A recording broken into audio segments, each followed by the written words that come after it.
Dear student, ਮੇਰੇ YouTube channel ਤੇ ਤੁਹਾਡਾ ਸਵਾਗਤ ਹੈ। ਅਸੀਂ ਪ੍ਰੈਕਟਿਸ ਕਰ ਰਹੇ ਹਾਂ, ਅਸੀਂ ਰਿਵੀਜ਼ਨ ਕਰ ਰਹੇ ਹਾਂ। ਕੱਲ੍ਹ ਸਾਡਾ ਮੈਥਮੈਟਿਕਸ ਦਾ ਫਾਈਨਲ ਪੇਪਰ ਹੈ ਟਰਮ 1 ਦਾ।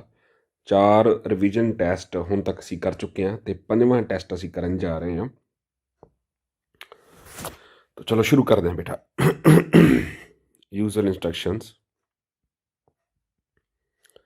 ਸੋ ਜਿਵੇਂ ਸਾਨੂੰ ਸਿਲੇਬਸ ਦਿੱਤਾ ਗਿਆ, ਸਾਡਾ ਬਿਲਕੁਲ ਫਸਟ ਕੁਐਸਚਨ ਜੇ ਸਾਨੂੰ ਉੱਥੇ ਦੇਖਣ ਨੂੰ ਮਿਲਣਾ ਹੈ ਤਾਂ that will be of relation. So relation the type 'ਤੇ ਕੁਐਸਚਨ ਹੈਗਾ ਬੇਟਾ ਇਹ, ਤੁਸੀਂ ਬਿਲਕੁਲ ਧਿਆਨ ਨਾਲ ਦੇਖੋਗੇ ਤੇ 'ਚ 4 ਵਾਰ ਆਪਸ਼ਨਾਂ ਜੀਆਂ ਪੁੱਠੀਆਂ ਸਿੱਧੀਆਂ ਕਰਕੇ ਉਹਨੇ ਕਹੀਆਂ, ਸਿਮੈਟ੍ਰਿਕ, ਟ੍ਰਾਂਜ਼ਿਟਿਵ ਸਾਰੀਆਂ, ਹੈ ਨਾ। ਤਾਂ ਆਪਾਂ ਕੱਲਾ ਇਹਨੂੰ ਆਪਾਂ ਦੇਖਣ ਦੀ ਕੋਸ਼ਿਸ਼ ਕਰਦੇ ਹਾਂ।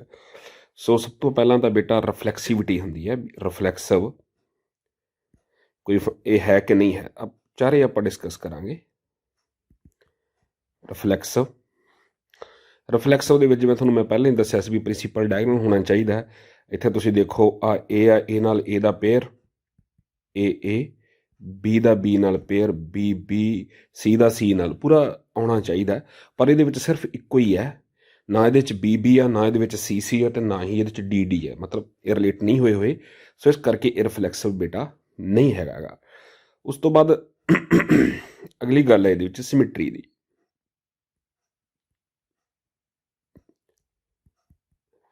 ਨਾ ਹੈਂਡ ਰਾਈਟਿੰਗ ਨਾਲ ਥੋੜ੍ਹਾ ਜਿਹਾ ਕੰਪਰੋਮਾਈਜ਼ ਕਰ ਲਿਆ ਕਰੋ। ਡਿਜੀਟਲ ਸਕਰੀਨ 'ਤੇ ਲਿਖਣਾ ਬੜਾ ਹੀ ਔਖਾ ਹੈ।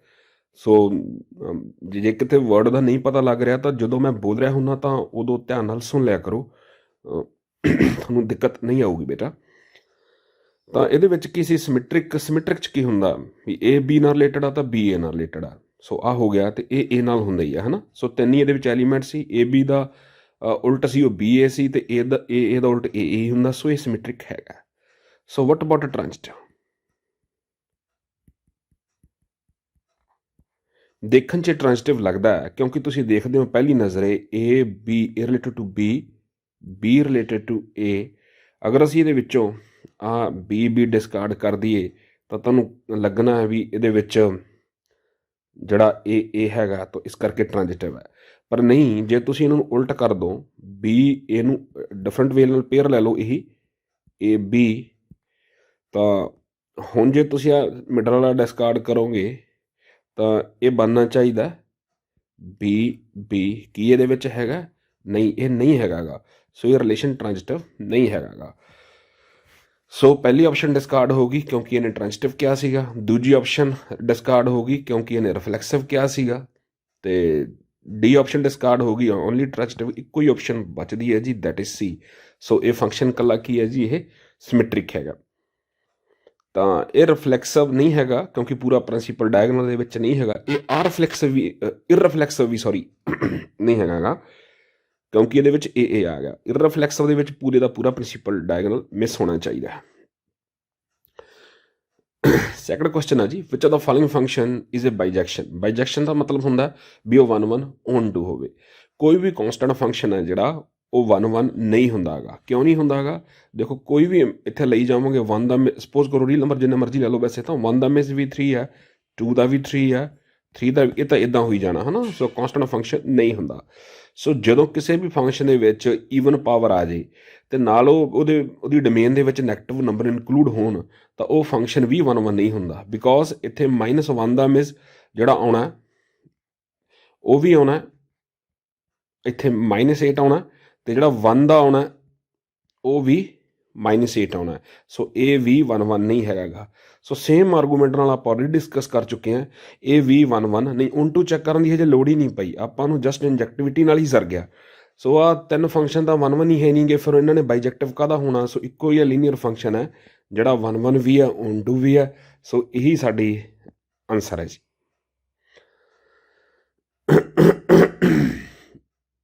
ਉਸ ਤੋਂ ਬਾਅਦ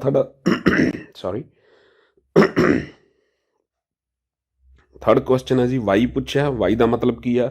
ਉਹਨੇ ਸਾਡੇ ਕੋਲੋਂ ਇਸ ਦੀ ਰੇਂਜ ਪੁੱਛੀ ਹੈ। ਸੋ ਰੇਂਜ ਇਹਦੀ ਦਿਸ ਵਨ। ਤਾਂ ਆਹ ਡੋਮੇਨ ਮੈਂ ਵਾਰ ਕਿਹਾ ਤੁਹਾਨੂੰ ਬੇਟਾ, ਇਹ 6 ਦੇ 6 ਟ੍ਰਿਗਨੋਮੈਟ੍ਰਿਕ ਇਨਵਰਸ ਟ੍ਰਿਗਨੋਮੈਟ੍ਰਿਕ ਫੰਕਸ਼ਨ ਦੀ ਡੋਮੇਨ ਅਤੇ ਰੇਂਜ ਆ ਉਹ ਆਪਾਂ ਨਾਲ ਲੈ ਕੇ ਚੱਲਣਾ। ਸੋ ਇਹਦਾ ਆਨਸਰ ਕੀ ਆ ਗਿਆ ਸੀ? ਇਹਦਾ ਆਨਸਰ ਸੀ ਆ ਗਿਆ ਸੀ। ਉਸ ਤੋਂ ਬਾਅਦ ਪ੍ਰਿੰਸੀਪਲ ਵੈਲਿਊ ਪੁੱਛੀ ਹੈ ਜੀ, ਇਹਦਾ ਵੀ ਕੁਐਸਚਨ ਆਉਣਾ ਹੀ ਆਉਣਾ ਤੁਹਾਨੂੰ ਯਾਦ ਹੋਣਾ cot ਇਨਵਰਸ ਅਗਰ ਮਾਈਨਸ x ਹੋਵੇ ਤਾਂ ਬੇਟਾ ਕਿਹਦੇ ਕੋਲ ਹੁੰਦਾ, ਇਹ ਪਾਈ ਮਾਈਨਸ cot ਇਨਵਰਸ x ਹੁੰਦਾ। ਸੋ ਇੱਥੇ ਕਿਹਦੀ ਵੈਲਿਊ ਹੈ, ਪਹਿਲਾਂ ਤਾਂ ਮਾਈਨਸ ਨੂੰ ਸੈਟਲ ਡਾਊਨ ਕਰਦੇ ਹਾਂ, ਬਾਕੀ ਬਾਅਦ 'ਚ ਦੇਖਾਂਗੇ। ਸੋ ਇਹ ਹੋ ਗਿਆ ਜੀ ਪਾਈ ਮਾਈਨਸ cot ਇਨਵਰਸ 1/√3। ਸੋ ਬੇਟਾ ਆਹ ਵੈਲਿਊ ਹੁੰਦੀ ਹੈ 60 ਡਿਗਰੀ ਤੇ π/3। ਸੋ 3π ਮਾਈਨਸ π/3। ਸੋ 2π/3। ਸੋ ਬੇਟਾ ਇਹਦਾ ਆਂਸਰ ਕਿੰਨਾ ਆ ਗਿਆ, ਇਹਦੀ ਆਂਸਰ ਆ ਗਿਆ B। ਸੋ ਬੇਟਾ ਰਿਜ਼ਲਟ ਫਿਰ ਆ ਦੋ ਰਿਜ਼ਲਟ, ਇਹ ਕਾਫੀ ਸਾਰੇ ਰਿਜ਼ਲਟ ਮੇਰੇ ਉਹ ਦਿੱਤੇ ਹੋਏ ਆ, ਜਿਹੜਾ ਇਨਵਰਸ ਟ੍ਰਿਗਨੋਮੈਟ੍ਰਿਕ ਵਾਲਾ ਫੰਕਸ਼ਨ ਸੀਗਾ, ਲੈਕਚਰ ਸੀਗਾ। ਇਹ ਇੱਦਾਂ ਹੁੰਦਾ, ਅਫਕੋਰਸ ਐਕਸ ਉਹਦੀ ਡੋਮੇਨ 'ਚ ਹੋਣਾ ਚਾਹੀਦਾ। ਅਗਰ ਕੌਸ ਦੀ ਗੱਲ ਹੁੰਦੀ ਤਾਂ ਫਿਰ ਇਹਨੇ ਇੱਦਾਂ ਬਣਨਾ ਸੀ। ਸੋ ਇੱਥੇ ਆਹ ਆਪਸ਼ਨ ਡਿਸਕਾਰਡ ਹੋ ਗਈ, ਆਹ ਵਾਲੀ ਡਿਸਕਾਰਡ ਹੋ ਗਈ, ਆਹ ਵੀ ਡਿਸਕਾਰਡ ਹੋ ਗਈ, ਇੱਕੋ ਹੀ ਆਪਸ਼ਨ ਰਹੀ। ਕੁਐਸਚਨ ਨੰਬਰ 6 ਬੇਟਾ, ਇਹਦੇ ਵਿੱਚ ਬੇਟਾ ਰਿਜ਼ਲਟ ਸੀਗੀ ਆਹ 3 4 ਸਾਈਨ ਇਨਵਰਸ, ਅਫਕੋਰਸ ਐਕਸ ਉਹਨਾਂ ਦੀ ਡੋਮੇਨ ਦੇ ਵਿੱਚ ਹੈ ਤਾਂ π/2। ਤਾਂ ਇਸੇ ਤਰ੍ਹਾਂ ਸੀਕਨ ਇਨਵਰਸ ਐਕਸ ਪਲਸ ਇਹ ਵੀ π/2। ਸੋ ਬੇਟਾ ਆਹ ਤੇ ਆਹ ਸੇਮ ਹੋਣੇ ਚਾਹੀਦੇ ਹੁੰਦੇ ਆ, ਜਿਵੇਂ ਇਹਦੇ ਵੇਖੋ ਐਕਸ ਸੇਮ ਸੀ, ਆਹ ਸੇਮ ਸੀ, ਉਹਦੇ ਅਕੋਰਡਿੰਗਲੀ ਐਕਸ ਦੀ ਵੈਲਿਊ ਕਿੰਨੀ ਹੋਣੀ ਸੀ ਫਿਰ ਤੁਹਾਡੀ 2/3। ਸੋ ਆਂਸਰ ਕਿੰਨਾ ਆ ਗਿਆ। ਸੋ ਬੇਟਾ ਇੱਕ ਨਾ ਕਈ ਵਾਰੀ ਇਹਦਾ ਕੁਐਸਚਨ ਡੈਰੀਵੇਟਿਵ ਦਾ ਵੀ ਪੁੱਛ ਲੈਂਦਾ, ਇੱਦਾਂ ਕਰਕੇ ਤੁਹਾਨੂੰ ਡੈਰੀਵੇਟਿਵ ਪੁੱਛੂਗਾ sine inverse x plus cos inverse x, ਜਾਂ ਇਹਨੂੰ ਜ਼ਿਆਦਾ ਹੋਰ ਮਤਲਬ ਪੁੱਠਾ ਸਿੱਧਾ ਕਰਕੇ ਪੁੱਛਣਾ ਹੋਵੇ ਤਾਂ ਉਲਝਾਉਣ ਦੇ ਮਾਰਿਆਂ ਨੇ ਵੀ ਮੰਨ ਲਓ ਇੱਦਾਂ ਹੀ ਪੁੱਛ ਲਿਆ sine inverse x square plus x plus 1 x square minus x plus 1, ਇੱਥੇ ਸਾਰਾ ਕੁਝ ਸੇਮ ਹੀ ਹੋ ਗਿਆ। ਤਾਂ ਫਿਰ ਵੀ ਇਹਦੇ 'ਚ ਕਨਫਿਊਜ਼ ਨਹੀਂ ਹੋਣਾ ਹੈਗਾ, ਇਹਦਾ ਡੈਰੀਵੇਟਿਵ ਉਹੀ ਆਉਣਾ। ਆ π/2 ਦੀ ਕੌਂਸਟੈਂਟ ਦਾ ਡੈਰੀਵੇਟਿਵ ਕਿੰਨਾ ਹੁੰਦਾ ਬੇਟਾ, 0 ਹੁੰਦਾ। ਨੈਕਸਟ ਕੁਐਸਚਨ ਦਿਓ ਬੇਟਾ। ਸੋ ਆਹ ਤੁਹਾਨੂੰ ਪਤਾ ਹੀ ਇਹਦਾ ਫਾਰਮੂਲਾ ਕੀ ਹੁੰਦਾ।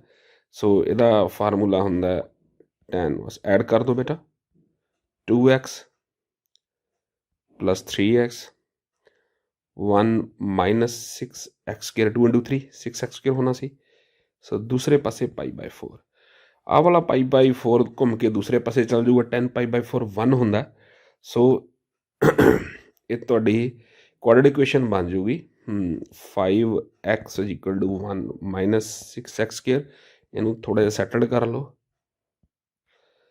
ਤਾਂ 10th ਦਾ ਕੁਐਸਚਨ ਬਣ ਗਿਆ। ਸੋਲਵ ਕਰੋਗੇ ਐਕਸ ਦੀਆਂ ਦੋ ਵੈਲਿਊਜ਼ ਆਉਣਗੀਆਂ, ਉਹਨਾਂ 'ਚ ਇੱਕ 1/6 ਹੋਊਗੀ। So that will be your answer. ਹਾਂਜੀ ਨੈਕਸਟ ਕੁਐਸਚਨ ਦਿਓ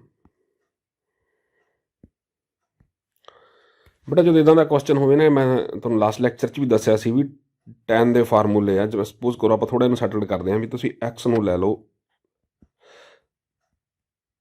tan A ਲੈ ਲਓ। ਸੋ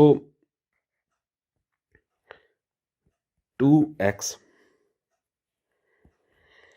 ਸੋ 2x upon 1 plus x square ਕੀ ਬਣ ਗਿਆ ਬੇਟਾ, ਇਹ 2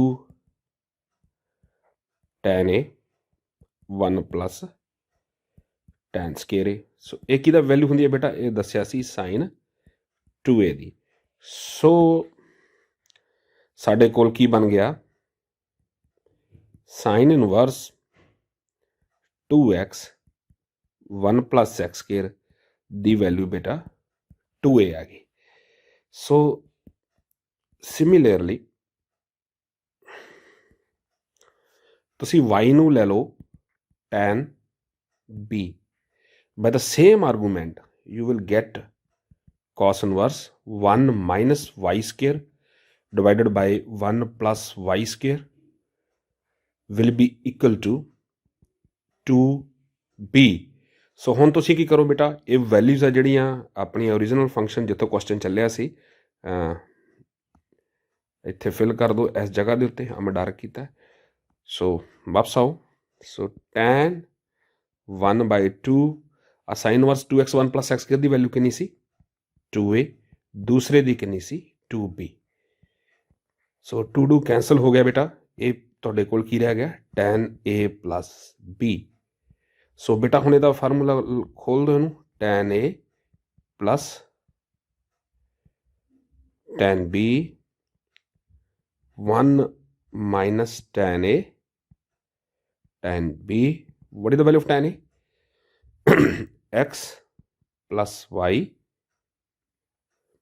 just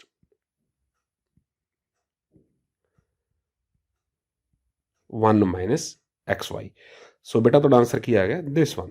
ਆ ਤੁਹਾਡਾ ਆਂਸਰ ਆ ਗਿਆ। Algebra of matrices. ਦੋ ਮੈਟ੍ਰਿਕਸ ਦਾ ਸਮ ਕਿਦੋਂ ਡਿਫਾਈਨ ਹੁੰਦਾ ਜਦ ਉਹਨਾਂ ਦਾ ਆਰਡਰ ਸੇਮ ਹੋਵੇ, ਹੈ ਨਾ। ਸੋ ਇੱਥੇ ਥੋੜ੍ਹਾ ਜਿਹਾ ਦੇਖੋ ਇਸ ਕੁਐਸਚਨ 'ਤੇ ਆਓ। ਪਹਿਲਾਂ ਤਾਂ ਇਹਨਾਂ ਨੂੰ ਪਹਿਲਾਂ ਸਕੇਲਰ 2 ਬਾਹਰ ਦਿੱਤਾ ਹੋਇਆ ਇਹਨੂੰ ਅੰਦਰ ਲੈ ਜਾਓ। ਇਹ ਬਣ ਜਾਣਾ ਜੀ ਤੁਹਾਡੇ ਕੋਲ 2x 10 14 ਅਤੇ ਸੈਕਿੰਡ ਮੈਟ੍ਰਿਕਸ ਜਿਹੜੀ ਉਹਦੇ ਵਿੱਚ ਆ ਸੀਗੀ 3 -4 1 2 ਅਤੇ ਇਹ ਇਕੁਅਲ ਕਿਸ ਦੇ ਦਿੱਤੀ ਹੋਈ ਸੀ 7 6 15 ਐਂਡ 14। ਸੋ ਸਾਡੇ ਲਈ ਕੰਸਰਨਡ ਜਿਹੜੇ ਐਲੀਮੈਂਟ ਹੈਗੇ ਆ, ਬਾਕੀ ਤਾਂ ਕੌਂਸਟੈਂਟ ਹੀ ਆ ਜਾਣੇ। ਇੱਕ ਤਾਂ ਆਹ ਹੈਗਾ, ਮੈਂ ਇੱਥੇ ਡਰ ਕਰਦਾ 2x plus 3 is equal to 7। ਹੋਰ 2y minus 6 plus 2 is equal to 14। ਬਾਕੀ ਤਾਂ ਕੋਈ ਮੈਟਰ ਨਹੀਂ ਕਰਦੇਗੇ। ਸੋ ਤੁਸੀਂ ਬੇਟਾ ਇਹਨੂੰ ਕੀਤਾ। ਸੋ ਇਹ ਕੀ ਬਣ ਗਿਆ ਤੁਹਾਡੇ ਕੋਲ 2x plus 3 is equal to 7। ਅਤੇ ਆਹ ਕਿੰਨਾ ਸੀ ਬੇਟਾ 2y minus 6 plus 2 is equal to 14। ਸੋ ਇੱਥੋਂ ਬੇਟਾ ਸੋਲਵ ਕੀਤਾ। x ਦੀ ਵੈਲਿਊ ਕਿੰਨੀ ਆ ਗਈ 7 - 3 4 ਹੁੰਦੇ ਆ, ਅਤੇ 4 ਨੂੰ 2 ਨਾਲ ਡਿਵਾਈਡ ਕਰਤਾ 2 ਆ ਗਈ। ਅਤੇ y ਦੀ ਵੈਲਿਊ ਬੇਟਾ ਆਹ ਸੀ ਤੁਹਾਡੇ ਕੋਲੇ ਹੋ ਜਾਣੀ ਸੀ ਆਹ ਹੋ ਜਾਣੀ ਸੀ -4 ਅਤੇ 14 + 4 18 18 2 ਨਾਲ ਡਿਵਾਈਡ ਕਰਤਾ 9। ਸੋ ਦੋਨਾਂ ਦਾ ਸਮ ਲਿਆ ਬੇਟਾ 2 + 9 11। ਸੋ ਆਹ ਆਂਸਰ ਆਉਣਾ ਚਾਹੀਦਾ ਸੀ ਤੁਹਾਡਾ। ਸੋ ਕਿੱਥੇ ਪਿਆ ਉਹ ਪਿਆ ਦਿਸ ਵਨ, ਆਪਸ਼ਨ ਸੀ।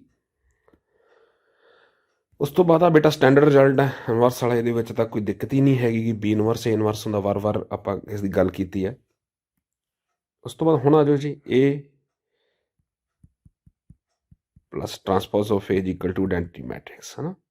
सो ਇਹਦਾ ਹੀ ਟਰਾਂਸਪੋਜ਼ ਲਿਆ cos alpha minus sin alpha। ਅੱਛਾ ਦੇਖੋ ਆਇਡੈਂਟੀਟੀ ਮੈਟ੍ਰਿਕਸ ਕਿਹੜੀ ਹੁੰਦੀ ਹੈ 2/2 ਦੀ ਦਿਸ ਵਨ, ਹੈ ਨਾ। ਸੋ ਜਦੋਂ ਵੀ ਇਹਦਾ ਟਰਾਂਸਪੋਜ਼ ਲਾਵਾਂਗੇ ਆ ਐਂਟਰੀ ਤਾਂ ਬਦਲਣੀ ਨਹੀਂ ਗੀ, ਦੋਨੇ ਪਾਸੇ ਇਹੀ ਆਉਣੀ ਹੈ। ਸੋ cos alpha plus cos alpha is equal to 1 ਹੋਊਗਾ, ਹੈ ਨਾ। ਸੋ 2 cos alpha is equal to 1। So cos alpha 1/2। ਸੋ 1/2 ਕਿੱਥੇ ਹੁੰਦਾ ਬੇਟਾ ਇਹ ਹੁੰਦਾ 60 ਡਿਗਰੀ ਤੇ π/3 ਤੇ। So correct option this. ਦੇਖੋ ਬੇਟਾ ਰੀਅਲ ਨੰਬਰ ਦੇ ਵਿੱਚ ਇੱਕ ਰਿਜ਼ਲਟ ਹੁੰਦਾ ਵੀ if product of 2 real number is 0 then one thing is sure, either alpha is equal to 0 or beta is equal to 0 or both are 0। ਠੀਕ ਹੈ ਬੇਟਾ। ਹੁਣ ਕੀ ਆ ਪਰ ਮੈਟ੍ਰਿਸਿਸ ਦੇ ਮਾਮਲੇ 'ਚ ਇਹ ਨਹੀਂ ਹੁੰਦਾ ਗਾ। ਹੁਣ ਕੋਈ ਵੀ ਮੈਟ੍ਰਿਕਸ ਜ਼ੀਰੋ ਮੈਟ੍ਰਿਕਸ ਕਦੋਂ ਹੁੰਦੀ ਹੈ ਜਦੋਂ ਉਹਦੀਆਂ ਸਾਰੀਆਂ ਐਂਟਰੀਜ਼ ਜ਼ੀਰੋ ਹੋਣ। ਅਗਰ ਇੱਕ ਵੀ ਨੋਨ ਜ਼ੀਰੋ ਐਂਟਰੀ ਹੋ ਗਈ, ਸਪੋਜ਼ ਕਰੋ ਮੈਂ ਇੱਦਾਂ ਲਿਖ ਲਿਆ, ਸੋ ਸਾਡੇ ਲਈ ਇਹ ਨੋਨ ਜ਼ੀਰੋ ਮੈਟ੍ਰਿਕਸ ਹੈ। ਓਕੇ, ਸੋ ਮੈਟ੍ਰਿਕਸ 'ਚ ਇੱਦਾਂ ਹੁੰਦਾ ਹੈ ਵੀ ਤੁਹਾਡੇ ਕੋਲ 2 ਨੋਨ ਜ਼ੀਰੋ ਮੈਟ੍ਰਿਸਿਸ ਹੋਣ। NCERT ਦੇ ਵਿੱਚ ਇਹਦੀ ਐਗਜ਼ਾਮਪਲ ਵੀ ਦਿੱਤੀ ਹੋਈ ਹੈ, ਬਟ ਉਹਦੀ ਪ੍ਰੋਡਕਟ ਕੀ ਆ ਜੇ 0 ਆ ਜੇ। ਹੁਣ ਇਹ ਕੀ ਕਹਿ ਰਿਹਾ, ਕਹਿੰਦਾ ਵੀ if and B are B to any matrix such that A is equal to 0 then ਕੀ ਇਹ ਜ਼ਰੂਰੀ ਹੈ ਵੀ ਦੋਨਾਂ 'ਚ ਇੱਕ 0 ਹੋ? ਨਹੀਂ, ਬਿਲਕੁਲ ਜ਼ਰੂਰੀ ਨਹੀਂ। ਕਿ ਦੋਨੇ ਜ਼ੀਰੋ ਮੈਟ੍ਰਿਕਸ ਹੋਣਗੀਆਂ? ਨਹੀਂ, ਬਿਲਕੁਲ ਇਹ ਵੀ ਜ਼ਰੂਰੀ ਨਹੀਂ। ਇੱਕ ਨੌਨ ਜ਼ੀਰੋ ਹੋਵੇ ਦੂਜੀ ਜ਼ੀਰੋ ਹੋਵੇ ਇਹ ਵੀ ਜ਼ਰੂਰੀ ਨਹੀਂ। ਮਤਲਬ ਐਕਚੁਅਲ ਕਹਾਣੀ ਇਹ ਹੈ ਵੀ ਦੋ ਨੌਨ ਜ਼ੀਰੋ ਮੈਟ੍ਰਿਕਸ ਹੋਣ ਦੇ ਬਾਵਜੂਦ ਵੀ ਪ੍ਰੋਡਕਟ ਕੀ ਹੋ ਜਾਂਦੀ ਹੈ, ਜ਼ੀਰੋ ਹੋ ਜਾਂਦੀ ਹੈ। ਸੋ ਇਹ ਆਪਸ਼ਨ ਕੀ ਹੋ ਗਿਆ, ਨਨ ਆਫ ਦੀਸ। ਸੋ ਆ ਬੇਟਾ ਸਿੰਪਲ ਕੁਐਸਚਨ ਹੀ ਹੈ। ਇਹ ਸਕੇਅਰ ਆਪਾਂ ਆਲਰੇਡੀ ਡਿਸਕਸ ਕਰ ਚੁੱਕੇ ਹਾਂ। ਇਹਦਾ ਆਂਸਰ ਦਿਸ ਵਨ ਹੈ, ਮਲਟੀਪਲਾਈ ਕਰਕੇ ਦੇਖ ਲਿਓ ਜੀ। ਇੱਕ ਇਹ ਮੈਟ੍ਰਿਕਸ ਹੈ, ਉਹਦਾ ਆਰਡਰ ਉਹਨੇ ਦਿੱਤਾ m क्रॉस n, ਤਾਂ then the order of the matrix b is, b ਦਾ ਆਰਡਰ ਫਾਈਂਡ ਆਊਟ ਕਰਨਾ ਬੇਟਾ ਤੁਸੀਂ ਇਹਨੂੰ ਮੰਨ ਲਓ p क्रॉस q। ਹੁਣ ਉਹਨੇ ਗਿਵਨ ਕੀ ਹੈ, ਗਿਵਨ ਕਹਿੰਦਾ ਵੀ a b dash is defined. So a b dash define ਆ, ਹੈ ਨਾ। ਸੋ ਇਹਦਾ ਆਰਡਰ ਕਿੰਨਾ ਸੀ, ਇਹਦਾ ਆਰਡਰ ਹੈਗਾ m क्रॉस n, ਤੇ b ਡੈਸ਼ ਦਾ ਆਰਡਰ ਕਿੰਨਾ, q क्रॉस p। ਸੋ ਕਿਉਂਕਿ ਇਹ ਡਿਫਾਈਨਡ ਹੈ, ਸੋ ਫਿਰ ਤੇ 'ਚ ਕੋਈ ਦਿੱਕਤ ਨਹੀਂ, ਆਹ ਦੋਨੇ ਇਕੁਅਲ ਹੋਣੇ ਚਾਹੀਦੇ ਆ। ਸੋ ਇੱਥੋਂ ਕੀ ਆ ਗਿਆ, ਇੱਥੋਂ ਜਿਹੜਾ ਆਰਗੂਮੈਂਟ ਕਹਿੰਦਾ ਵੀ n ਦੀ ਵੈਲਿਊ q ਦੇ ਇਕੁਅਲ ਹੋਣੀ ਚਾਹੀਦੀ ਹੈ। ਸੋ ਸੈਕੰਡ ਆਰਗੂਮੈਂਟ ਤੇ ਚੱਲਦੇ ਹਾਂ ਜੀ। ਹੁਣ ਉਹ ਕਹਿੰਦਾ ਵੀ b dash a is defined.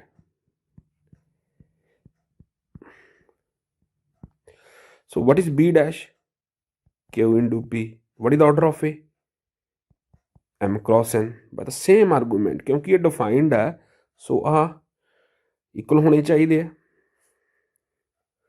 So p is equal to m। So b ਦਾ ਆਰਡਰ ਕੀ ਸੀਗਾ, ਸੋ b ਦਾ ਆਰਡਰ ਸੀ ਬੇਟਾ p क्रॉस q ਜਿਹੜਾ ਆਪਾਂ ਲਿਆ ਸੀ, ਬਟ p ਕਿਸ ਦੇ ਇਕੁਅਲ ਹੈ, m ਦੇ, ਤੇ q ਕਿਸ ਦੇ ਇਕੁਅਲ ਹੈ, n ਦੇ। ਸੋ ਸਾਡੀ ਮੈਟਰਸ ਦਾ ਆਰਡਰ ਕਿੰਨਾ ਹੋਣਾ ਚਾਹੀਦਾ, m cross n। So this is the answer. ਇੱਦਾਂ ਦਾ ਕੁਐਸਚਨ ਬੜਾ ਆ ਸਕਦਾ ਹੈ। ਵਿਚ of the following statements not correct in work. ਪਰ ਇਹੋ ਜਿਹੇ ਕੁਐਸਚਨ ਆਉਣ ਨਾ ਤਾਂ ਇੱਕ ਸਾਈਡ ਤੇ ਟਿਕ ਲਾ ਲਓ ਵੀ ਕਿਹੜਾ ਸਹੀ ਗਲਤ ਆ, ਬਾਅਦ ਚ ਦੇਖਦੇ ਆ ਵੀ ਉਹਨੇ ਨਾਟ ਕਰੈਕਟ ਪੁੱਛਿਆ ਕਿ ਕਰੈਕਟ ਪੁੱਛਿਆ। Inverse of A square matrix if exist is unique. ਬਿਲਕੁਲ ਇਨਵਰਸ ਜਿਹੜਾ ਹੁੰਦਾ ਉਹ ਜੇਕਰ ਐਗਜ਼ਿਸਟ ਕਰਦਾ ਹੋਵੇ ਉਹ ਯੂਨੀਕ ਹੁੰਦਾ। ਇਹ ਸਟੇਟਮੈਂਟ ਸਹੀ ਹੈ। Inverse of A square matrix if exist is not unique, ਇਹ ਸਟੇਟਮੈਂਟ ਗਲਤ ਹੈ ਕਿਉਂਕਿ ਦੋਨੋਂ 'ਚ ਇੱਕ ਦਾ ਗਲਤ ਹੋਣਾ ਤੈਅ ਸੀ ਕਿਉਂਕਿ ਇੱਕ ਦੂਜੇ ਨੂੰ ਨੇਗੇਟ ਕਰ ਰਹੀਆਂ ਸੀ। If b is inverse of a then a is also inverse of a, if b is inverse of a then a is also inverse of b। ਇੱਥੇ ਨਾ ਸਟੇਟਮੈਂਟ ਥੋੜੀ ਲਿਖਣ 'ਚ ਪ੍ਰੋਬਲਮ ਹੋ ਗਈ। b is inverse of a then a is also inverse of a, ਇਹ ਠੀਕ ਹੈ। ਇੱਦਾਂ ਹੁਣ ਇਹ ਵੀ ਠੀਕ ਹੈ ਬੇਟਾ। ਸੋ ਆਹ ਰਿਜ਼ਲਟ ਵੀ ਆਪਣਾ ਠੀਕ ਹੈ। ਸੋ ਇਹਨੂੰ ਕਰੈਕਟ ਕਰ ਲਿਓ ਕਿਉਂਕਿ ਮੈਂ ਜਦੋਂ ਕੁਐਸਚਨ ਫਰੇਮ ਕੀਤਾ ਸੀ ਇੱਦਾਂ ਕੀਤਾ ਸੀਗਾ, NCERT ਦੇ ਅਕੋਰਡਿੰਗਲੀ ਕੀਤਾ ਸੀ। ਸੋ ਤੁਹਾਨੂੰ ਪੁੱਛਿਆ ਸੀ ਵਿੱਚ ਕਿਹੜੀ ਨਹੀਂ ਕਰੈਕਟ ਹੈਗੀ, ਫਿਰ ਇਹ ਨਹੀਂ ਕਰੈਕਟ ਹੈਗੀ। ਸੋ ਆਂਸਰ ਇਸ ਦਾ ਬੇਟਾ ਕੀ ਹੋ ਗਿਆ, ਦਿਸ ਵਨ। ਕੰਟੀਨਿਊਟੀ ਸ਼ੁਰੂ ਹੋ ਗਈ ਬੇਟਾ। ਸਾਨੂੰ ਫੰਕਸ਼ਨ ਕੰਟੀਨਿਊਸ ਦਿੱਤਾ ਹੋਇਆ ਹੈ x ਇਕੁਅਲ ਟੂ π/2। ਜਦੋਂ ਵੀ ਕੁਐਸਚਨ ਕੋਈ ਫੰਕਸ਼ਨ ਕੰਟੀਨਿਊਸ ਹੁੰਦਾ ਹੈ ਤਾਂ ਉਸ ਪੁਆਇੰਟ ਤੇ ਉਸ ਦੀ ਲਿਮਿਟ ਤੇ ਫੰਕਸ਼ਨ ਦੀ ਵੈਲਿਊ ਸੇਮ ਹੁੰਦੇ ਆ। ਸੋ ਆ ਕੀ ਸੀਗਾ, k cos x π - 2x is equal to f π/2 which is equal to 3 ਉਹਨੇ ਦਿੱਤੀ ਹੋਈ ਹੈ। ਸੋ ਤੁਸੀਂ ਦੇਖੋ ਵੀ cos 90 0 ਹੁੰਦਾ। ਸੋ ਉੱਪਰ ਜਿਹੜੀ ਨੋਮੀਨੇਟਰ ਤੇ ਡਿਨੋਮੀਨੇਟਰ ਪੰਜਾਬੀ 'ਚ ਸਾਡੇ ਅੰਸ਼ ਤੇ ਹਰ ਹੁੰਦੇ ਆ, ਮਤਲਬ ਉੱਪਰ ਦੇਖ ਲਓ। ਜੇਕਰ ਮੈਂ ਇੱਥੇ cos ਦੇ ਵਿੱਚ π/2 ਭਰਾਂ ਤਾਂ cos π/2 0 ਹੁੰਦਾ। ਸੋ ਉੱਪਰ ਵੀ ਬਣ ਗਿਆ 0, ਤੇ ਇੱਥੇ ਭਰਾਂ 2x, 2 ਨਾਲ 2 ਕੈਂਸਲ, π - π ਇਹ 0 ਹੈ ਨਾ। ਸੋ ਮੈਂ ਤੁਹਾਨੂੰ ਦੱਸਿਆ ਸੀ ਵੀ MCQ ਕਰਨ ਲੱਗਿਆ ਐਲ ਹੌਸਪੀਟਲ ਰੂਲ ਲਾ ਲਈਦਾ ਹੁੰਦਾ।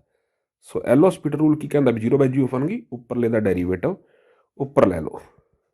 ਸੋ k ਤਾਂ ਉਦਾਂ ਹੀ ਰਹਿ ਗਿਆ, k cos x ਦਾ ਡੈਰੀਵੇਟਿਵ ਕਿੰਨਾ ਆ ਗਿਆ, -sin x। ਦੂਸਰੇ ਪਾਸੇ ਕੁਛ ਨਹੀਂ ਕਰਨਾ, ਇੱਧਰ ਹੀ ਲਾਉਣਾ। ਪਾਈ ਦਾ 0 ਆ -2 ਹੋ ਗਿਆ, ਤੇ ਦੂਸਰੇ ਪਾਸੇ 3 ਉੱਦਾਂ ਹੀ ਸੀ। ਹੁਣ ਜੀ ਹੁਣ ਬਦਲ ਗਿਆ ਸਿਸਟਮ।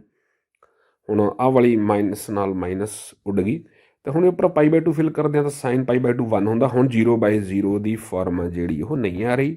ਸੋ ਵੈਲਿਊ ਫਿਲ ਤੁਸੀਂ ਕਰ ਸਕਦੇ ਹੋ।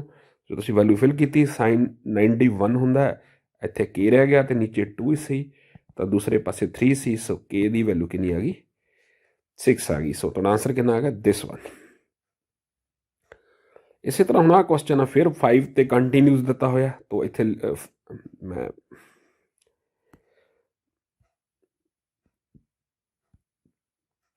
ਹਾਂਜੀ, ਸੋ ਕਿੰਨਾ ਬਣ ਗਿਆ ਜੀ ਇਹ, ਤਾਂ ਡਾਇਰੈਕਟ ਹੀ ਕਰ ਲਓ ਜੀ। 5k + 2 15 - 4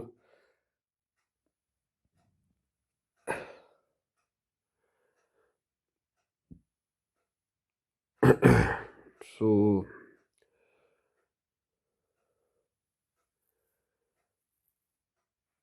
ਕੇ ਦੀ ਵੈਲਿਊ ਆ ਗਈ ਜੀ ਤੁਹਾਡੇ ਕੋਲ 9/5। So this is the answer.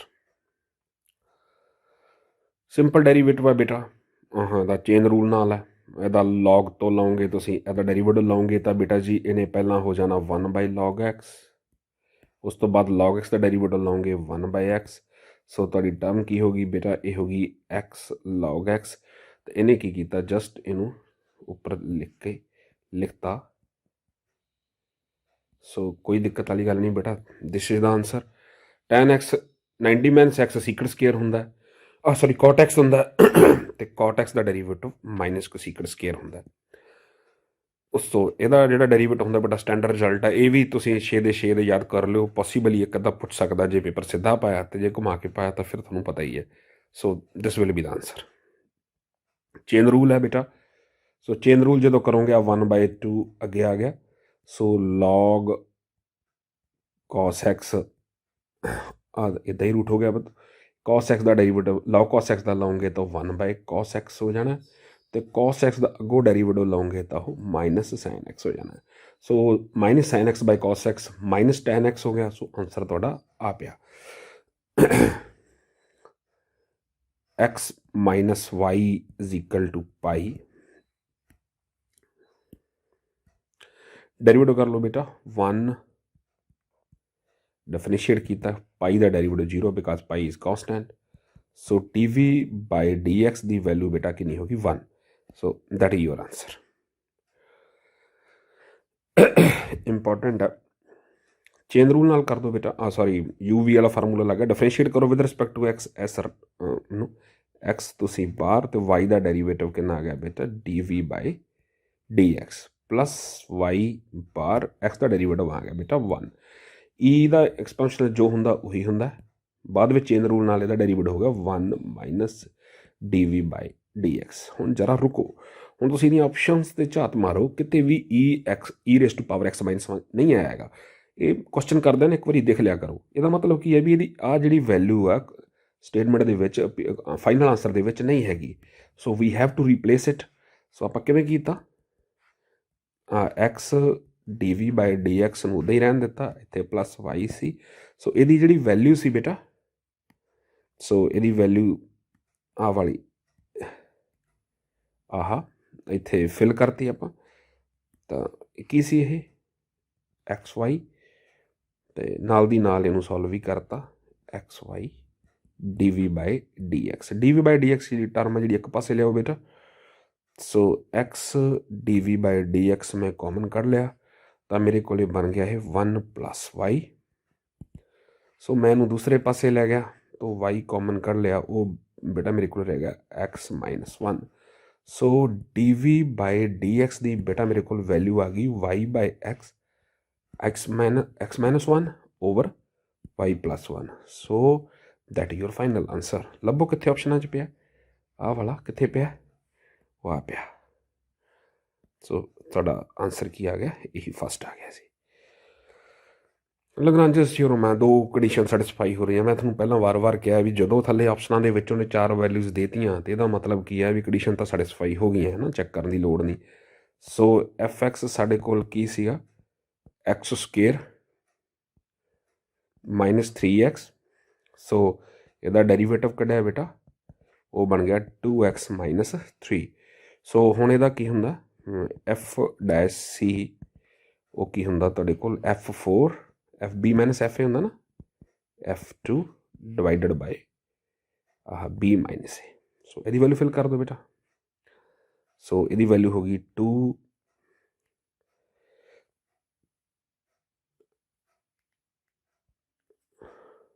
ਇੱਥੇ ਗਲਤ ਲਿਖਿਆ ਗਿਆ ਸੀ, ਠੀਕ ਹੈ ਜੀ। ਸੋ ਇਹਦੀ f4 ਦੀ ਵੈਲਿਊ ਬੇਟਾ ਫਿਲ ਕਰ ਦਿਓ, ਤਾਂ ਇੱਥੇ 4 ਕਰੋਗੇ ਤਾਂ ਇਹ ਬਣ ਜੂਗਾ 16 - 12 -4 - 6 / 2। ਸੋ ਇਹ ਹੋ ਗਿਆ ਬੇਟਾ 4 -2 ਸੀ ਤਾਂ +2 ਹੋ ਗਿਆ /2। ਸੋ ਬੇਟਾ ਇਹ ਹੋ ਗਿਆ 4 + 6 / 2। सो ये 3 होगा 3, सो 2c 6 हो गया बेटा, c की वैल्यू कितनी होगी 3। So this is your answer. Rate of change का ये थोड़े NCERT के क्वेश्चन ही है बेटा सारे, तो तुसी ਇਹਦਾ dr/dx ਲੈ ਲਓ। जो तुसी लाओगे ये की बन गया 6x + 36। सो आ वैल्यू है जी ये फिल कर दो। सो ये की बन गया जी 6 × 15 + 36, 90 + 36, it will become 126। So your answer is this one. गल याद रखो इदा आ तुहाडा first quadrant, second, third, fourth, 0 तो 90 डिग्री होंदा है ना, 90 to 180 सारा पता तुहानूं। सो ये लिए एक होंदा है ना add sugar to tea after school to college. ਇਹਦਾ मतलब की है भी पहले सारी ਦੀਆਂ ਸਾਰੀਆਂ ट्रिग्नोमेट्रिक रेशो पॉजिटिव है, दूजे साइन ਤੇ ਉਹਦਾ ਰੈਸੀਪ੍ਰੋਕਲ पॉजिटिव है, ਤੀਜੇ ਦੇ ਵਿੱਚ ਟੈਂਜੈਂਟ ਤੇ ਉਹਦਾ ਰੈਸੀਪ੍ਰੋਕਲ पॉजिटिव है, चौथे 'ਚ ਸੀਕਟ cos ਤੇ ਉਹਦਾ ਜਿਹੜਾ ਰੈਸੀਪ੍ਰੋਕਲ ਸੀਕਟ ਆ ਉਹ पॉजिटिव है। ਸੋ ਹੁਣ ਸਾਨੂੰ ਪੁੱਛਿਆ ਵੀ cos x ਤਾਂ ਕਿਸੇ ਫੰਕਸ਼ਨ ਨੂੰ ਇਨਕਰੀਜ਼ਿੰਗ ਜਾਂ ਡਿਕਰੀਜ਼ਿੰਗ ਦੇਖਣ ਵਾਸਤੇ ਸਾਨੂੰ ਕੀ ਕਰਨਾ ਪੈਂਦਾ, ਅਸੀਂ ਉਹਦਾ ਲੈਂਦੇ ਡੈਰੀਵੇਟਿਵ। ਸੋ ਡੈਰੀਵੇਟਿਵ ਲਿਆ ਤਾਂ ਉਹ ਕੀ ਬਣ ਗਿਆ -sin x। ਹੁਣ sin x ਹੈ, ਮਾਈਨਸ ਨੂੰ ਇਗਨੋਰ ਕਰ ਦਿਓ। sin x ਪਹਿਲੇ 2 ਦੇ ਵਿੱਚ ਕੀ ਹੈ, फस्ट तो सैकेंड के पॉजिटिव है, तो बाहर माइनस लग ही ने। यदा मतलब की है भी डेरीवेटिव है जोड़ा that will be negative in first and second, मतलब 0 to π तो उन्हें नैगेटिव होना, तो जो नैगेटिव होना तो फंक्शन ने की होना डिक्रीजिंग। सो आ डिक्रीजिंग ऑप्शन सही है। उस तो बाद थर्ड तो फोर्थ मतलब π to 2π के जोड़ा साइन का सिंबल आ नैगेटिव हो जाना, नैगेटिव पॉजिटिव हो जाना, तो डेरीवेटिव है जोड़ा पॉजिटिव हो जाना तीसरे तो चौथे दे विच। सो इनक्रीजिंग हो जाना, ये भी सही है। पर जो 0 पूरे सर्कल दे विच उहदे 2 बिहेवियर हो गए है ना, पाई तो उहदा 2 बिहेवियर हो गए, तो जो 2 बिहेवियर बेटा हो जाते हैं तो वो फिर ना तो इनक्रीजिंग रहिंदा ना डिक्रीजिंग रहिंदा। सो इत्थे उन्हें इंटरवल बदलता सी 0 सॉरी सो इत्थे उन्हें इंटरवल वड्डा करता। सो ये ऑप्शन भी सही है भी 2 बिहेवियर हो गए, ना तो इनक्रीजिंग ना डिक्रीजिंग। सो ये सारिया ऑप्शन ही करैक्ट है बेटा, क्वेश्चन पूछा जा सकता पेपर के विच। क्वेश्चन नंबर 27 मैं तुहानूं कहा भी स्लोप ऑफ नॉर्मल तो स्लोप ऑफ टेंजेंट ते क्वेश्चन आना ही आना। सो जो तुसीं आ क्वेश्चन की गल करते हो, सो पहला तो आप डेरीवेटिव कढ़ लीए dv/dx। सो कितना हो गया वो 4x + 3 cos x। So slope of tangent, slope of tangent देखो जी बेटा। सो किहड़े पॉइंट ते सी एट x = 0 ते फिल किया 4 0 हो गया, cos 0 1 होंदा, एक नहीं आ गई 3। तो स्लोप ऑफ नॉर्मल की होंदी है बेटा, वो टेंजेंट की स्लोप का रेसिप्रोकल ते नेगेटिव साइन लग जाता -1/3। सो your answer is D this one. हाँ बेटा बड़ा सोहना क्वेश्चन है। तुहानूं ना स्लोप ऑफ टेंजेंट पूछी है तो फंक्शन की पैरामीट्रिक इक्वेशन दी है। सो तुहानूं ने पॉइंट देता भी जोड़ा पहला तो पॉइंट देखना, क्योंकि पॉइंट लिए सानूं टी फाइंड आउट करना पैना किहड़ी टी की किहड़ी वैल्यू नाल आ वाला पॉइंट आउंदा। ठीक है, इहो जिहे क्वेश्चन दे विच की करीदा हुंदा, इत्थे चलो क्वाड्रेटिक दित्तियां थोड़ी दिक्कत आऊगी। सो सब तो पहला तो इत्थे x की वैल्यू दी है तुहानूं 2 तो y की वैल्यू दी है तुहानूं -1, क्योंकि आ पॉइंट आ 2 - 1 है ना। बट x की वैल्यू इत्थे दी हुई है t² + 3t - 8 = 2 हो जाना। तो आ सी 2t² - 2t - 5 = 1। ठीक है बेटा, हुण तुसीं राजे इह काम करना है, इनू ना जल्दी जल्दी सॉल्व करना है। Just a moment, just a moment. हाँ जी, सो तुसीं इहनूं बेटा थोड़ी 10th का क्वेश्चन है, ये तुहाडे कोल क्वाड्रेटिक बन गई +3t - 10 = 0। तो आ बन गई तुहाडे कोल 2² - 2t, तो ये तुहाडे कोल हो जूगी बेटा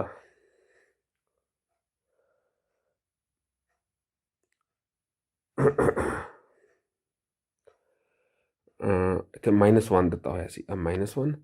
सो इतने कितना हो गया बेटा, ये -4 हो गया है ना।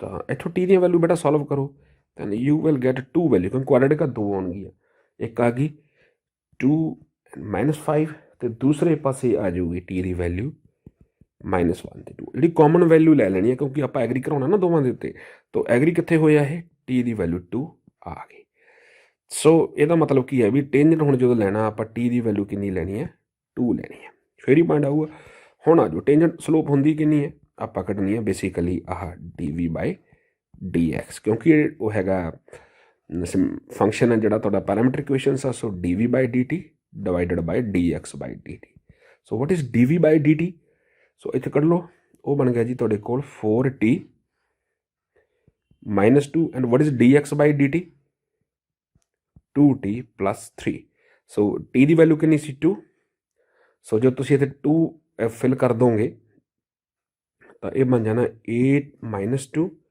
4 + 3 ਸੋ 8 - 2 6 7 ਸੋ ਯੂਰ ਆਂਸਰ ਇਜ਼ 6/7 ਤੇ ਜੇ ਨਾਰਮਲ ਦੀ ਪੁੱਛੀ ਹੁੰਦੀ ਇਸੇ ਕੁਐਸਚਨ ਨੂੰ ਘੁਮਾ ਕੇ ਤਾਂ ਫਿਰ ਉਲਟ ਕਰ ਦੇਣਾ ਸੀ -7/6 ਫਿਰ ਅਗਰ ਨਾਰਮਲ ਪੁੱਛਿਆ ਹੁੰਦਾ ਬੇਟਾ ਸੋ ਅਗਰ ਨਾਰਮਲ ਪੁੱਛਿਆ ਹੁੰਦਾ ਨਾਰਮਲ ਦੀ ਸਲੋਪ ਪੁੱਛੀ ਹੁੰਦੀ ਤਾਂ ਉਹ ਕਿੰਨੀ ਹੋਣੀ ਸੀ ਫਿਰ -7/6 ਆਹ ਕੁਐਸਚਨ ਆਲਰੇਡੀ ਆਪਾਂ ਕਿੰਨੀ ਵਾਰੀ ਡਿਸਕਸ ਕਰ ਚੁੱਕੇ ਹਾਂ ਫਿਰ NCERT ਦਾ ਕੁਐਸਚਨ ਆ ਆਹ ਵਾਲੀ ਗੱਲ ਇਹਦੇ ਵਿੱਚ ਆ ਜਿਹੜੀ ਇਨਕਰੈਕਟ ਹੈ ਵੈਕਟਰ ਵਾਲੇ ਚੈਪਟਰ ਦੇ ਵਿੱਚ ਮੈਂ ਕੀਤਾ ਸੀ ਤੁਹਾਡੇ NCERT ਦਾ ਕੁਐਸਚਨ ਹੈ ਬੇਟਾ ਇਹ ਯਾਦ ਰੱਖਿਓ ਜੇ ਇਸ ਵਿੱਚ ਨਾ ਇੱਕ ਰਿਜ਼ਲਟ ਹੁੰਦਾ ਸਾਡੇ ਕੋਲ ਇਹ ਬਾਕਸ ਪ੍ਰੋਡਕਟ ਹੈ ਜਿਹੜੀ ਜਾਂ ਇਹਨੂੰ ਸਕੇਲਰ ਟ੍ਰਿਪਲ ਪ੍ਰੋਡਕਟ ਵੀ ਕਹਿ ਦਿੰਦੇ ਆ ਸੋ ਇੱਦਾਂ ਦੀ ਸਿਚੁਏਸ਼ਨ ਹੋਵੇ ਨਾ ਤਾਂ ਇਹਨੂੰ ਅਸੀਂ ਅਲੱਗ-ਅਲੱਗ ਕਰ ਦਿੰਦੇ ਹੁੰਦੇ ਹਾਂ ਕਿਉਂਕਿ ਮੈਟ੍ਰਿਕਸ ਉਹ ਡੈਟ ਵਾਲੇ ਰਿਜ਼ਲਟ ਹੀ ਲੱਗ ਰਹੇ ਆ ਨਾ ACD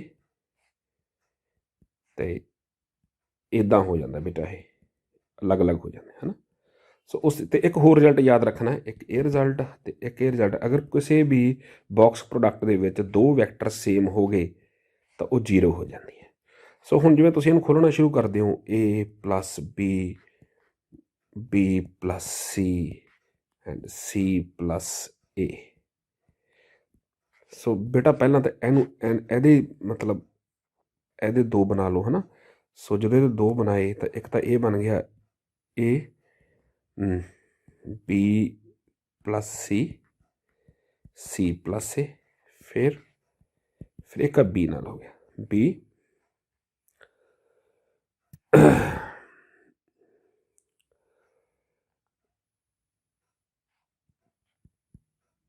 B + C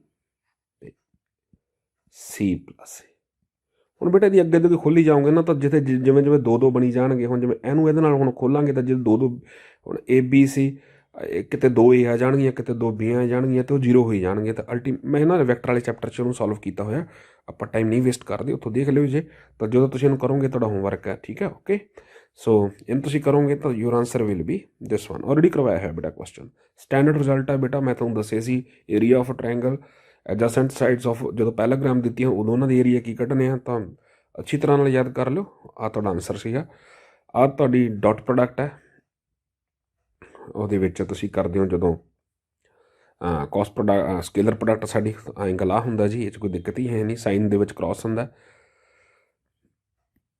so projection of vector A ਇਹ ਕੀ ਫਾਰਮੂਲਾ ਕੀ ਹੁੰਦਾ ਜੀ ਇਹ ਹੁੰਦਾ A.B ਡਿਵਾਈਡਡ ਬਾਈ B's ਮੈਗਨੀਚਿਊਡ ਸੋ ਇੱਥੇ ਦੇਖੋ ਜੀ 1 × 2 + 2 × 3 + 1 × 2 ਡਿਵਾਈਡਡ ਬਾਈ B ਦਾ ਮੈਗਨੀਚਿਊਡ ਕਿੰਨਾ ਹੋਵੇ ਬੇਟਾ 2 ਸਕੁਏਅਰ 3 ਸਕੁਏਅਰ + 2 ਸਕੁਏਅਰ ਸਾਰੇ ਦਾ ਬੇਟਾ ਤੁਸੀਂ ਕੀ ਲੈ ਲੈਣਾ square route 2 + 6 + 2 divided by 4 + 9 + 4 so 10/√17 so none of ਦੀਜ ਬੇਟਾ ਇਹ ਆਨਸਰ ਆ ਗਿਆ ਤੁਹਾਡਾ ਅਸਲ ਵਿੱਚ ਕੀ ਹੈ ਨਾ ਇੱਕ ਹੀ ਉਲਟ ਵੀ ਪੁੱਛ ਲੈਂਦਾ ਨਾ projection of B on A ਹੈ A ਔਨ B ਹੈ B ਔਨ A ਵੀ ਪੁੱਛ ਲੈਂਦਾ ਸੋ ਉਹ ਵੀ ਯਾਦ ਰੱਖਣਾ ਜਿਹਦੇ 'ਤੇ ਔਨ ਹੁੰਦਾ ਉਹਦੇ ਨਾਲ ਡਿਵਾਈਡ ਕਰ ਦੇਣਾ ਹੁੰਦਾ ਸੋ ਪ੍ਰੋਬੇਬਿਲਿਟੀ AEF 'ਤੇ ਦਿੱਤੀ ਹੋਈ ਹੈ ਆਪਸ਼ਨਸ 4 ਆਪਸ਼ਨਾਂ ਸੀ A B C and D so probability E conditional probability E given F means probability of E intersection F divided by probability of F E and F की कितनी दी हुई है बेटा 0.2 तो एफ की कितनी दी हुई है बेटा 0.3 सो कैंसल हो गए 2 3 so your answer is this one A आ गया सी। Computer probability A given B we have to find so एक ही ਹੁੰਦੀ ਹੈ ਜੀ probability of A intersection B divided by probability of B 0.32 divided by 0.5 ਤੁਸੀਂ ਇਹਦੇ ਡੈਸੀਮਲ ਉਡਾ ਦਿਓ ਤਾਂ you will get 16/25 this one so ਫਿਰ ਉਹੀ ਗੱਲ ਇੰਟਰਸੈਕਸ਼ਨ ਦੀ ਪੁੱਛੀ ਹੈ ਪ੍ਰੋਬੇਬਿਲਿਟੀ B ਗਿਵਨ A ਤੁਹਾਨੂੰ ਦਿੱਤਾ ਹੋਇਆ 0.4 ਤੇ ਇਹਦਾ ਫਾਰਮੂਲਾ ਕੀ ਹੁੰਦਾ probability of B intersection A over probability of A 0.4 so probability of A intersection B because 0 into 4 probability of A ਕਿੰਨੀ ਦਿੱਤੀ ਹੋਈ ਹੈ ਬੇਟਾ ਉਹ ਦਿੱਤੀ ਹੋਈ ਹੈ 0.8 ਸੋ 0.32 ਇਜ਼ ਯੋਰ ਆਨਸਰ। ਵਾਰ ਕੀਤਾ ਹੋਇਆ ਬੇਟਾ ਦੋ ਈਵੈਂਟ ਇੰਡੀਪੈਂਡੈਂਟ ਹੋਣ ਤਾਂ ਆਹ ਰਿਜ਼ਲਟ ਵੀ ਟਰੂ ਆ ਵੀ ਟਰੂ ਆ ਵੀ ਟਰੂ ਆ so all are true. Expectation ਦਾ ਫਾਰਮੂਲਾ ਬੇਟਾ ਵਾਰ ਦੱਸਿਆ ਹੈ ਦਿਸ ਵਨ ਹੈ ਨਾ ਕਿ ਯਾਦ ਰੱਖੋ ਜਦੋਂ ਰੈਂਡਮ ਵੇਰੀਏਬਲ ਉਹਦੇ 'ਚ PDF ਡਿਸਟ੍ਰੀਬਿਊਸ਼ਨ ਫੰਕਸ਼ਨ ਦਿੱਤਾ ਹੁੰਦਾ ਸੋ ਇਹ ਪ੍ਰੋਬੇਬਿਲਿਟੀਜ਼ ਦਾ ਸਮ ਜਿਹੜਾ ਹੋਣਾ 1 ਹੁੰਦਾ ਹੈ ਯਾਦ ਰੱਖਿਓ ਜੀ। ਇਸੇ ਕੁਐਸਚਨ ਨੂੰ ਧਿਆਨ ਰੱਖ ਕੇ ਰੈਂਡਮ ਵੇਰੀਏਬਲ ਐਕਸ ਦਾ ਫਾਲੋਇੰਗ ਪ੍ਰੋਬੇਬਿਲਿਟੀ ਡਿਸਟ੍ਰੀਬਿਊਸ਼ਨ ਇੱਥੇ ਪ੍ਰੋਬੇਬਿਲਿਟੀ ਕੱਢਣ ਦੀ ਲੋੜ ਨਹੀਂ ਪਈ ਆਲਰੇਡੀ ਦਿੱਤੀ ਹੋਈ ਹੈ ਤਾਂ ਮੀਨ ਕੱਢਿਆ ਹੈ ਨਾ ਤਾਂ ਮੀਨ ਦਾ ਉੱਪਰ ਹੀ ਫਾਰਮੂਲਾ ਦਿੱਤਾ ਸੀ ਸੋ ਇਹਨਾਂ ਨੂੰ ਮਲਟੀਪਲਾਈ ਕਰੋ ਬੇਟਾ ਸੋ ਇਹ ਹੋ ਗਿਆ ਤੁਹਾਡੇ ਕੋਲ ਮਾਈਨਸ 0.15 ਆ ਕਿੰਨਾ ਹੋ ਗਿਆ ਮਾਈਨਸ 0.45 ਆ 0 ਹੋ ਗਿਆ ਆ 0.25 ਤੇ ਆ ਕਿੰਨਾ ਹੋ ਗਿਆ 0.5 ਸੋ ਇਹਨੂੰ ਕੀਤਾ ਇਹ ਬਣ ਗਿਆ -6 ਤੇ ਐਡ ਕੀਤਾ ਇਹਨੂੰ ਕੀਤਾ ਬੇਟਾ ਤੇ ਇਹ ਹੋ ਗਿਆ 0.4 ਤਾਂ ਇਹਨਾਂ ਦੋਵਾਂ ਨੂੰ ਜਦੋਂ ਐਡ ਕੀਤਾ ਤਾਂ ਤੁਹਾਡਾ ਬਣ ਗਿਆ ਇਹ -0.2 ਸੋ ਦਿਸ ਇਜ਼ ਦਾ ਆਨਸਰ। ਲਓ ਜੀ ਇਹ ਥੋੜ੍ਹਾ ਡਿਫਰੈਂਟ ਹੈ ਬਰਨੌਲੀ ਟ੍ਰਾਇਲ ਦਾ ਕੁਐਸਚਨ ਹੈ ਇਹ ਨਾ ਮੈਂ ਪਿਛਲੇ ਪ੍ਰੋਬੇਬਿਲਿਟੀ ਵਾਲੇ ਲੈਕਚਰ 'ਚ ਵੀ ਦੱਸਿਆ ਸੀ ਇੱਥੇ ਫਿਰ ਦੱਸ ਦਿੰਦਾ ਬਰਨੌਲੀ ਟ੍ਰਾਇਲ ਦੀਆਂ 4 ਅਜੰਪਸ਼ਨਸ ਹੁੰਦੀਆਂ ਇੱਥੇ ਵਾਪਸ ਆਉਣਾ ਵੀ there are fixed number of trials denoted by n ਜਿਹੜੇ ਟ੍ਰਾਇਲਸ ਹੁੰਦੇ ਆ ਫਿਕਸ ਹੋਣੇ ਚਾਹੀਦੇ ਆ ਸੋ ਇੱਥੇ ਕੀ ਕਹਿੰਦਾ Bernoulli's trials of random experiment can be infinite number ਇਹ ਗਲਤ ਕਹਿ ਰਿਹਾ ਜੀ ਇਹ ਨਹੀਂ ਹੁੰਦਾ ਹੈਗਾ the appearance of 50 students in a test that whether they pass or fail can be considered as 50 Bernoulli trials ਨਹੀਂ ਇਹ ਨਹੀਂ ਹੁੰਦਾ ਹੈਗਾ ਇਹਦੀ ਡੈਫੀਨੇਸ਼ਨ ਦੇ ਅਕੋਰਡਿੰਗਲੀ ਇਹ ਗੱਲ ਟਰੂ ਨਹੀਂ ਹੈਗੀ ਕਿਉਂਕਿ ਸੇਮ ਰਹਿਣੀ ਚਾਹੀਦੀ ਹੁੰਦੀ ਹੈ तो 5 trials of drawing a ball from bag containing 20 white and 21 black balls with replacement can be considered as a Bernoulli trial। ਬਿਲਕੁਲ ਤੁਸੀਂ ਮੰਨ ਲਓ ਕਿ ਤੁਹਾਨੂੰ ਬੈਗ ਦਿੱਤਾ ਹੋਇਆ ਉਹਦੇ ਵਿੱਚ 2 ਤਰ੍ਹਾਂ ਦੀਆਂ ਬਾਲਸ ਹੈ ਵੀ ਤੁਸੀਂ ਇੱਕ ਕੱਢੀ ਤਾਂ ਮੰਨ ਲਓ ਕੋਈ ਵੀ ਆਈ 2 ਹੈ ਮਤਲਬ ਵਾਈਟ ਹੈ ਅਤੇ ਇੱਕ ਬਲੈਕ ਹੈ ਇੱਕ ਬਾਲ ਕੱਢੀ ਅਤੇ ਦੇਖ ਕੇ ਅਤੇ ਫਿਰ ਵਿੱਚ ਰੱਖਤੀ ਵਿਦ ਰਿਪਲੇਸਮੈਂਟ ਮਤਲਬ ਦੁਬਾਰਾ ਫਿਰ ਵਿੱਚ ਪਾਤੀ ਤਾਂ ਹੁਣ ਪ੍ਰੋਬੇਬਿਲਿਟੀ ਹਰ ਵਾਰੀ ਜਿਹੜੀ ਹੈਗੀ ਉਹ ਸੇਮ ਰਹਿਣੀ ਹੈ ਬਦਲਣੀ ਨਹੀਂ ਹੈਗੀ ਕਿਉਂਕਿ ਵਿਦ ਰਿਪਲੇਸਮੈਂਟ ਸਕਸੈਸ ਅਤੇ ਫੇਲ ਹੈ ਜਾਂ ਤਾਂ ਵਾਈਟ ਹੈਗੀ ਹੈ ਜਾਂ ਵਾਈਟ ਨਹੀਂ ਹੈਗੀ ਸੋ ਇਹ ਸਟੇਟਮੈਂਟ ਸਹੀ ਹੈ ਸੋ ਉਹਨੇ ਕਿਹਾ ਕਿਹੜੀ ਕਰੈਕਟ ਆ ਪਹਿਲੇ ਨਹੀਂ ਇਹ ਗਲਤ ਆ ਵੀ ਗਲਤ ਆ ਆਹੀ ਇਕੱਲੀ ਆਪਸ਼ਨ ਸਹੀ ਹੈ ਇਹਦੇ ਵਿੱਚ ਸੋ ਇੱਥੇ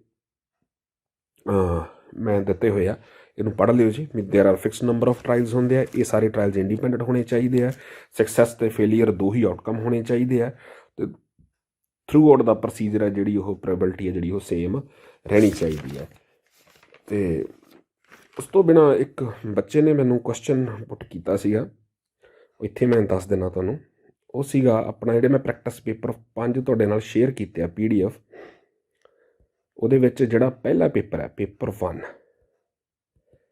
ਉਹ 'ਚ ਇੱਕ NCERT ਦਾ ਹੀ ਕੁਐਸਚਨ ਪੁੱਟ ਕੀਤਾ ਹੋਇਆ ਫਸਟ ਦੇ ਵਿੱਚ 21 ਤੁਹਾਨੂੰ ਇੱਕ ਫੰਕਸ਼ਨ ਦਿੱਤਾ ਹੋਇਆ f(x) = cos ਇਨਵਰਸ x ਤਾਂ ਮੈਂ ਉੱਥੇ ਪੁੱਛਿਆ ਵੀ domain of derivative of f ਅੱਛਾ ਬੱਚੇ ਮਿਸਅੰਡਰਸਟੂਡ ਕਰ ਗਏ ਪਹਿਲਾਂ ਯਾਦ ਰੱਖੋ ਵੀ ਜਿਹੜਾ cos ਇਨਵਰਸ x ਹੁੰਦਾ ਆ ਮੰਨ ਲਓ ਮੈਂ ਫੰਕਸ਼ਨ ਲਿਖ ਲਿਆ f(x) ਹੁਣ ਆਹ ਫੰਕਸ਼ਨ ਲਿਖ ਲਿਆ ਨਾ ਇਹਦੀ ਡੋਮੇਨ ਕੀ ਹੈ ਡੋਮੇਨ ਬੇਟਾ ਇਹਦੀ ਤੁਸੀਂ ਬੜੀ ਅੱਛੀ ਤਰ੍ਹਾਂ ਨਾਲ ਕੀਤੀ ਹੈ ਵੀ -1 ਐਂਡ 1 ਹੈ ਓਕੇ ਤਾਂ ਇਹਦੀ ਰੇਂਜ ਕਿੰਨੀ ਹੈ ਚਲੋ ਵੀ ਆਹ ਇੱਕ ਵਾਰੀ ਫਿਰ ਦੁਬਾਰਾ ਲਿਖ ਲੈਂਦੇ ਹਾਂ 0 to π NCERT ਦੇ ਵਿੱਚ ਜਿਹੜਾ ਕੁਐਸਚਨ ਆ ਉਹਨੇ ਪੁੱਛਿਆ domain of the derivative means ਇਹਦਾ ਡੈਰੀਵੇਟਿਵ ਕਿੰਨਾ ਹੋਊਗਾ -1 -x²। ਹੁਣ ਬੇਟਾ ਇਹਦੀ ਡੋਮੇਨ ਪੁੱਛੀ ਹੈ, ਹੁਣ ਇਹਦੀ ਡੋਮੇਨ +1 ਦਾ ਕੁਐਸਚਨ ਬਣ ਗਿਆ। ਅਗਰ ਇਹਨੇ ਰੀਅਲ ਨੰਬਰ ਹੋਣਾ ਹੈ ਤਾਂ ਜਿਹੜਾ ਰੂਟ ਦੇ ਵਿੱਚ ਜੋ ਵੀ ਨੰਬਰ ਹੁੰਦਾ ਹੈ ਦੈਟ ਸ਼ੁੱਡ ਬੀ ਪੋਜ਼ੀਟਿਵ, ਹੈ ਨਾ। ਸੋ 1 -x² that should be greater then 0। ਇੱਥੇ ਇਕੁਐਲਿਟੀ ਨਹੀਂ ਹੋਣੀ ਹੈਗੀ, ਕਿਉਂਕਿ ਜੇ x ਦੀ ਵੈਲੂ 1 ਫਿਲ ਕਰ ਦਾਂਗੇ ਫਿਰ ਤਾਂ ਨੀਚੇ 0 ਬਣ ਜੂਗੀ, ਅਤੇ ਜਦੋਂ ਨੀਚੇ 0 ਬਣ ਗਈ ਤਾਂ ਜਬ ਹੋ ਗਿਆ ਖੜਾ। ਤਾਂ ਇਹਦਾ ਮਤਲਬ x² - 1 ਲੈਸ ਦੈਨ 0। ਸੋ ਇਹਦੇ ਦੋ ਫੈਕਟਰ ਬਣ ਗਏ x + 1 x - 1 ਲੈਸ ਦੈਨ 0। ਅਤੇ ਇਹਨੂੰ ਇੰਟਰਵਲ ਫਾਰਮ 'ਚ ਕਨਵਰਟ ਕਰੋਗੇ ਤਾਂ ਇਹ ਤੁਹਾਡਾ ਇੰਟਰਵਲ ਬਣ ਜਾਣਾ ਮਾਈਨਸ ਓਪਨ ਇੰਟਰਵਲ। ਸੋ ਬੇਟਾ ਮੈਂ ਫਿਰ ਫੋਕਸ ਦੇ ਕੇ ਦੱਸਦਾ, ਉਹ ਕੁਐਸਚਨ ਸਹੀ ਆ, ਉਹਦਾ ਕਰੈਕਟ ਆਨਸਰ ਆਪਸ਼ਨ ਏ ਹੀ ਬਣਨਾ, ਠੀਕ ਹੈ। ਸੋ ਅਗਰ cos ਇਨਵਰਸ x ਦੀ ਡੋਮੇਨ ਪੁੱਛੀ ਹੈ ਤਾਂ ਅਫਕੋਰਸ ਕਲੋਜ਼ਡ ਇੰਟਰਵਲ -1 1 ਆ। ਜੇਕਰ ਉਹਦੇ ਡੈਰੀਵੇਟਿਵ ਦੀ ਪੁੱਛੀ ਹੈ ਤਾਂ ਤੁਹਾਡਾ ਉਹਦਾ ਜਿਹੜੀ ਡੋਮੇਨ ਉਹ -1 ਅਤੇ 1 ਹੈ। Same case sign inverse function ਨਾਲ ਵੀ ਹੈ। NCERT ਦਾ ਕੁਐਸਚਨ ਹੈ ਬੇਟਾ, ਪੁੱਛਿਆ ਜਾ ਸਕਦਾ ਹੈ। ਵਧੀਆ ਕੀਤਾ ਤੁਸੀਂ ਡਾਊਟ ਕਲੀਅਰ ਕੀਤਾ। ਕਿਸੇ ਹੋਰ ਨੂੰ ਵੀ ਪ੍ਰੋਬਲਮ ਹੁੰਦੀ ਤਾਂ ਮੈਨੂੰ ਪੁੱਛ ਸਕਦਾ। ਸੋ ਬੇਟਾ ਲਓ ਹੁਣ, you can never quit, winners never quit and quitters never win, ਹੈ ਨਾ। ਤਾਂ ਵਿਨਰ ਆਪਾਂ ਕੁਇਟ ਨਹੀਂ ਕਰਨਾ ਹੈਗਾ। ਜਿਹੜੀਆਂ ਚੀਜ਼ਾਂ ਨਹੀਂ ਸਮਝ ਲੱਗ ਰਹੀਆਂ ਦੁਬਾਰਾ ਪੜ੍ਹ ਲਓ। ਤਾਂ ਫਿਰ ਵੀ ਕਿਉਂਕਿ ਕੱਲ੍ਹ ਤੁਹਾਡਾ ਪੇਪਰ ਆ, ਬਹੁਤ ਸਾਰੇ ਮੈਂ ਪੇਪਰ ਤੁਹਾਨੂੰ ਦੇ ਚੁੱਕਿਆ। 5 ਦੇ ਮੈਂ ਡਾਇਰੈਕਟ ਸੋਲੂਸ਼ਨ ਪਾਤੇ ਆ, 2 ਦੇ ਮੈਂ ਪਹਿਲਾਂ ਪਾਏ ਸੀ ਜਿਹਦੇ ਵਿੱਚ ਜਿਹੜਾ ਬੋਰਡ ਨੇ ਸੈਂਪਲ ਪੇਪਰ ਭੇਜਿਆ ਸੀ ਉਹਨੂੰ ਡਿਸਕਸ ਕੀਤਾ ਸੀ, ਅਤੇ 5 ਤੁਹਾਨੂੰ ਅਲੱਗ ਤੋਂ ਮੈਂ ਦੇ ਚੁੱਕਿਆ। ਮਤਲਬ 10 11 ਪੇਪਰ ਹੁਣ ਤੱਕ ਆਪਾਂ ਸੋਲਵ ਕਰ ਚੁੱਕੇ ਹਾਂ, ਜਾਂ ਉਹਨਾਂ ਦਾ ਮਟੀਰੀਅਲ ਆਪਾਂ ਸਟੱਡੀ ਕਰ ਚੁੱਕੇ ਹਾਂ। That will be enough. ਮੈਨੂੰ ਨਹੀਂ ਲੱਗਦਾ ਵੀ ਆਪਣੇ ਕੀਤੇ ਕਰਾਏ ਜੋ ਕੋਈ ਕੁਐਸਚਨ ਬਾਹਰ ਜਾਊਗਾ। ਹੋਪਫੁਲੀ ਸਾਰੇ ਹੀ ਕੁਐਸਚਨ ਇੱਦਾਂ ਦੇ ਹੀ ਜਾਂ ਵਿੱਚੋਂ ਹੀ ਹੋਣੇ ਚਾਹੀਦੇ ਆ ਜੋ ਉਹਨਾਂ ਨੇ ਆਪਾਂ ਨੂੰ ਸਿਲੇਬਸ ਜਾਂ ਸੈਂਪਲ ਪੇਪਰ ਪ੍ਰੋਵਾਈਡ ਕਰਾਇਆ। ਅਗਰ ਉਹਦੇ ਅਕੋਰਡਿੰਗਲੀ ਉਹ ਆਪਦੀ ਜ਼ੁਬਾਨ 'ਤੇ ਰਹਿੰਦੇ ਆ ਤਾਂ ਚਲੋ। ਫਿਰ ਵੀ ਮੈਂ ਵੀਡੀਓ ਅਪਲੋਡ ਕਰ ਦਿੰਦਾ ਇਹ। ਫਿਰ ਵੀ ਅਗਰ ਕਿਸੇ ਨੂੰ ਕੋਈ ਬੱਚੇ ਨੂੰ ਕੋਈ ਪ੍ਰੋਬਲਮ ਹੈਗੀ ਹੈ, ਕੁਛ ਕੁਐਸਚਨ ਦੇ ਵਿੱਚ ਪ੍ਰੋਬਲਮ ਹੈਗੀ ਹੈ, ਤਾਂ ਤੁਸੀਂ ਮੈਨੂੰ ਰਾਤ ਦੇ 9-10 ਵਜੇ ਤੋਂ ਪਹਿਲਾਂ ਤੁਸੀਂ ਮੈਨੂੰ ਮੇਰੇ WhatsApp ਨੰਬਰ 'ਤੇ ਭੇਜ ਦਿਓ ਜੀ। ਉਹ ਮੈਂ ਕਿਸੇ ਇੱਕ ਲੈਕਚਰ ਦੇ ਵਿੱਚ ਦਿੱਤਾ ਹੋਇਆ, ਅਤੇ ਫਿਰ ਲਿਖ ਦੇਣਾ 97 811 081 ਤਾਂ ਮੈਂ ਕੋਸ਼ਿਸ਼ ਕਰੂੰਗਾ ਬੇਟਾ, ਅਗਰ ਟਾਈਮ ਨਾਲ ਤੁਹਾਡੇ ਕੁਐਸਚਨਸ ਦੀ ਕਲੈਕਸ਼ਨ ਹੋ ਗਈ ਤਾਂ ਮੈਂ ਉਹਨਾਂ ਤੁਹਾਡੇ ਡਾਊਟਸ ਦਾ ਇੱਕ ਵੀਡੀਓ ਬਣਾ ਕੇ ਪਾ ਦੂੰਗਾ।